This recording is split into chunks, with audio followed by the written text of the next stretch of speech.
last video, I talked about how I honestly think of Sonic Frontiers as someone who played about 6 hours in game time, and now I'm pretty far ahead in the game and more confident than ever in ranking it on a mainline Sonic game tier list. But for the context of each placement, I'll be making a tier list from scratch and debunking the self-proclaimed smart Twitter hot takes. I think tier list will give you a better general idea on how good or bad Frontiers is compared to other Sonic games in the series. Also, this is a live take. I'm going off unscripted as raw as possible to remain as clear as I can. I'll be rating each game based on its most optimal way to experience it. So there will be no mention of demakes like We Unleashed or inferior version of an existing game like Sonic 3 from Origins. Sonic 3 Air is the best way to experience that game, and I'm gonna be going off of that rule for the remainder of this video.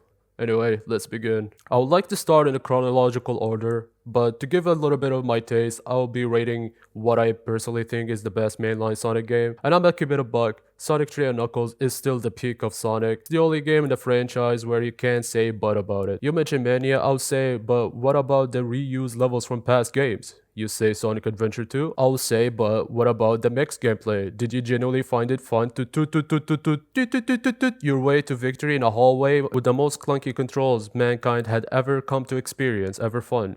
Unleashed, but Hedgehog wasn't as fun. Generations, but classic Sonic wasn't as fun. Adventure, but Big isn't that game, and the list goes on. I think I made my point. This is the perfect all-around game, no buts about it. Alright, so let's start with the game that started it all, Sonic 1. I've seen some people trying to act smart and preach people that this game didn't age well, and it was always mid compared to everything came out even for its time. But I'm here to say the game was the first ever Sonic game. It was the foundation for what Sonic was going to be, and most people be like, Marble and Labyrinth Zone be boring, and to be honest, that sounds like a skill issue. The game has 6 zones, 3 of them played like a Sonic game, and the other 3 played like a generic platformer with an automatic run button. So I don't see what is your issue here. Also, Green Hell Zone is the best design on level 1, keep it or leave it. Easy B tier. Work on your oxygen management. Alright, so next one is the 90s kids favorite, and ask any old random dude you meet in public. They will say I love this game. Sonic 2 is a great game, but mid-game falls flat. People like it because unlike Sonic 1, the good levels were the first 4 levels until Casino Night. But maybe because it didn't require DLC to fully enjoy. But regardless, this game is still a great game. Hilltop is bearable, but it gets downhill from there as you progress in terms of level design. Even Vanilla 3, in my opinion, still stands up as a better game compared to it. This game gets an A tier for sure. Speaking of level design, here comes a video game journalist's favorite soup, Sonic CD. I feel like every time I play this game, I have to make a hard decision on whether I should play it like a Sonic game or a Metroidvania, in which this game's context, it wants you to play it like a Metroidvania in a Sonic design layout. I think it's a good game though, but no matter how many times I play it, I have a hard time memorizing the layout of its stages, except for Stardust. And gotta love Shonen Sonic here, probably the best intro in the entire franchise. Also, peak Sonic music, deserves an A tier for sure, though in hindsight, I don't think it's better than 2. Insert Sonic had a rough transition to 3D because I'm running out of them. Sonic Adventure was pretty great all around. The fact it managed to pull 6 gameplay style, a Tomodachi simulator, a car minigame, a space shooter, a pinball. But the one that actually mattered the most is Sonic's gameplay and Tomodachi simulator. This game was pretty important in the franchise, especially lore wise. Anyway, high tier. Here comes the controversial one. People who didn't touch a Sonic game since they were 8 will still worship this game as if this is what made Sonic back on the map. I don't hate Adventure 2, but if you're gonna preach that this game is the best in the series when you only like 1/3 of the game is pretty impressive for me. Sonic and Shadow is true, hella fun, no doubt about it. Once the game starts shoving up the mech gameplay up your throat, especially in the dark story, you will question how this game got 89 on Metacritic. They somehow managed to ruin the mech shoot gameplay and the treasure hunt gameplay from Adventure 1. Well, at least all you had to do is adapt to the treasure hunt radar changes, right? But for Tails on Eggman mech stages, bruh. This has to be the worst alternative gameplay style that was introduced in a Sonic game that isn't Big the Cat. Mindless shooting in a hallway design stages while also dealing with tank almost controls somehow sounds more bearable than a God of War ripoff. I'll take the God of War ripoff anytime, no thanks. As for everything else in this game is good. Good music, good story for its time, high B tier.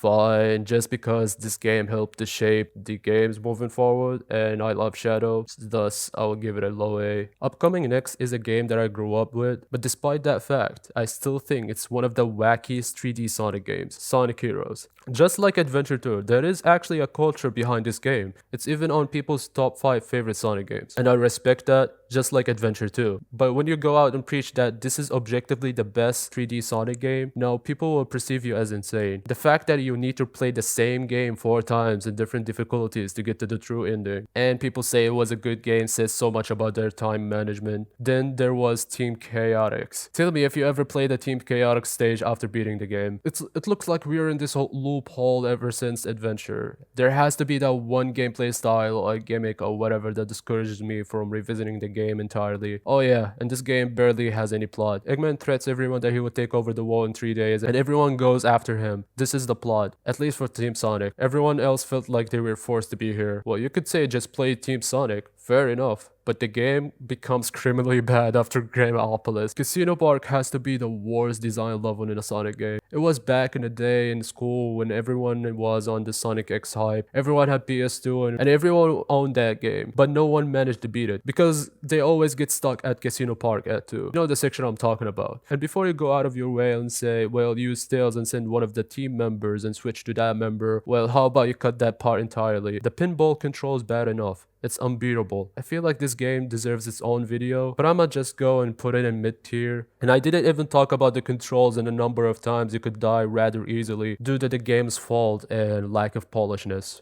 Okay, can we admit we're all sick and tired of talking about this game? I'll say one thing, there's some joy that could be gained out of this game, unlike Forces. Music slaps, had ton of potential, except for the plot. The plot was stupid, but still, trash tier. Hardcore Sonic fans' favorite. Sonic Unleashed is the boogeyman of game critics. This game has no middle ground. You either think it's top 5 or bottom 5. And as someone who played more games than just Call of Duty or Minecraft, I think it's an S tier, and I think it's top 5. I hear a lot of critics about this game mainly because of the Werehog.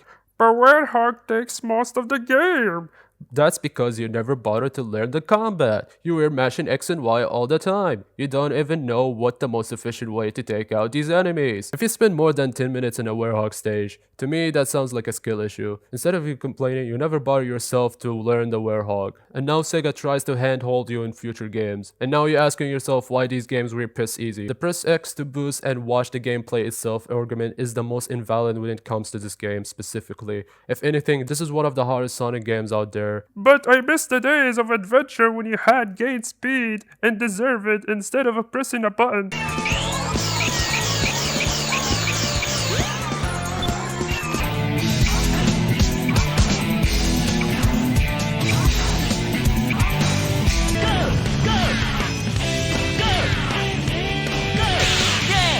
Anyway, great plot, best intro, best CGI, peak music, the best looking Sonic game, beating almost everything that came out after it until Frontiers. Jason Griffith is based. Get good at Werehog. Sonic Colors is what critics think peak Sonic writing is. It introduces Wisp mechanics and some of them are based on old Sonic moves. This was the gateway and the introduction of the worst Sonic character writing you will ever see, thanks to Sega hiring 2 writers who completely have no clue what Sonic is. Not that I cared much about Sonic stories after Unleashed, so now we are too reliant on Sonic games to carry with its gameplay to compensate for its awful writing. I like this game, but people switched on it all of a sudden after Ultimate drops and started to hate it after praising it for a whole decade. I think it gets a low A for me. Definitely much more beatable to try and beat compared to Adventure 2. Generation has been low-key my favorite 3D Sonic game for as long as I can remember. This game, while it's short, it nailed the level design better than every Sonic game I can think of. The story gets a pass since this is a celebration game. Classic Sonic, while wasn't able to capture the real feeling of the Genesis games, but it was good to control regardless. Modern Sonic controls peaked here. To be honest, it fixed most of the issues that Unleashed had,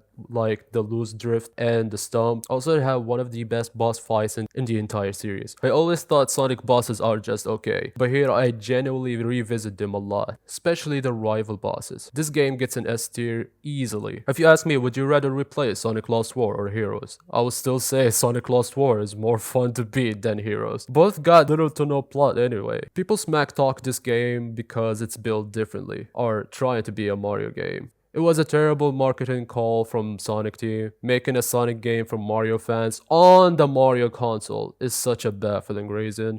This game isn't bad in my opinion. It was fun for the most part. The rail levels are the highlight level for me. Desert Ruins Act 1 is such a peak level design level. If this game utilized Sonic arsenal of moves and parkour for every level like they did for Desert Ruin Act 1, I think it would have been a high B tier or even a low A, but I still think it's just a mid game. But Loki had more good levels than bad levels. People who complain about the run button should touch some grass. I would definitely say this is a mid or bad Sonic game, but it's a good platformer. It was just bad at being a Sonic game. Mania was one of the most anticipated games for me during the year it came out. For me, this game could have been Sonic 3 and Knuckles, or it had the potential to beat it at least. Sonic Mania felt like an OVA special episode from a mainstream anime. A lot of fan service and high quality production, but you don't rewatch it after the first time watching it, maybe because relied too much on reused levels from past games. And I know most of them were reimagined and remixed, but it wasn't as exciting for me to revisit them as it did in Generations, because Generations graphically enhanced these levels to 3D, almost giving them a new vibe. And now you can play them on a completely different gameplay style that were different from their original counterpart. But Mania graphically, it was still 2D. Doesn't mean it didn't look better or much different, but it wasn't as special is what I'm saying. And the gameplay was just as good if not better than what it was in the Genesis games. So not so much incentive for me to replay them really. And the original levels were great. You would wish most of the game was like this. Probably the most fun special stage gimmick, but Sonic 3 and Knuckles still remains as the most skillful one in my opinion. I think it's between high A or low S tier, but looking at A tier having Sonic Adventure 2 and Colors there, so I'ma have to go with S. Easy top 5. I played Forces just recently because I didn't touch it when it came out, and probably for the first time ever, I had no interest in beating a Sonic game, so I dropped it in Metropolis. Remember how I said about at least in Sonic 06, you could have tons of enjoyment out of it despite how bad that game was? You can't do that with Forces, because the game plays itself. When it doesn't, it asks you to homing attack or QTC, and that's the whole game. To me, a video game fails when it's not fun. If it's a glitchy game and you could still get some enjoyment out of it, I would still respect that more than a boring game. Trash tier, but now I remembered you how you scammed your consumers with your misleading trailers, so you get in the pollution tier. Now is the time for the big boy. Unfortunately, if I were to talk about it, I would just repeat myself from the previous video, and I have more things to say about it. So I'm gonna say, as it tries to be a traditional Sonic game with its cyberspace level, high B tier. Now accommodated with its story and peak music, A tier. Now if you include the fun open zone and how engaging the combat is, now you're reaching high A tier, beating Sonic Adventure. And now you have the best bosses in the whole franchise. Yeah, you're getting top 5, beating Sonic Mania. Though this is still a bit early to judge whether it's better than Generations or Unleashed for me, so it's right behind them as for now. This is a great 3D Sonic game, and it deserves its spot on S tier. There you have it, the most objective, unbiased tier list. Sonic 3 is still the peak. Sonic Forces is the worst mainline Sonic game. Sonic Heroes fan, cry about it. Anyway, this is the whole video. See ya.